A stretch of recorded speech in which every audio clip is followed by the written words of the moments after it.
We're not thinking like Abu Bakr as-Siddiq, even though we claim that we're on his understanding. We're not thinking like Umar ibn al-Khattab, even though we claim we're on his understanding. We're not thinking like Uthman ibn Affan, even though we say we're on his understanding. We're not thinking like Ali ibn Talib and Sa'd ibn Abi Waqqas and Khalid ibn Walid and the companions. We're not thinking like them. We're not thinking like them, nor are we acting like them. Otherwise, we would not have disunity. And it seems that it's a praiseworthy quality for us. Just like the people of Jahiliyyah. Yeah, man, we got our own thing going. We ain't with them guys. We got this going. We're going to do ours and let them do theirs.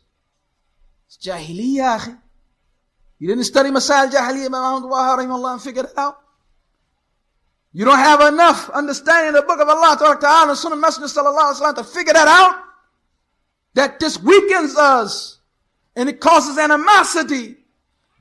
The further we are away from one another, the less we know about one another. The less we know about one another, the easier it is to harm one another. You can backbite about a brother you don't really know that well. Talking about him day and night. You don't know him, he don't know you. He's nothing to you. This is ridiculous. It's abhorrent. So al-wahda, oneness, is something that is a necessity. But it's time to stop talking about it and to do it. And we don't have to invent new ways to do it. We're not supposed to sit here and come up with a bid'ah. Well, let's see. We can come up to unifying the people.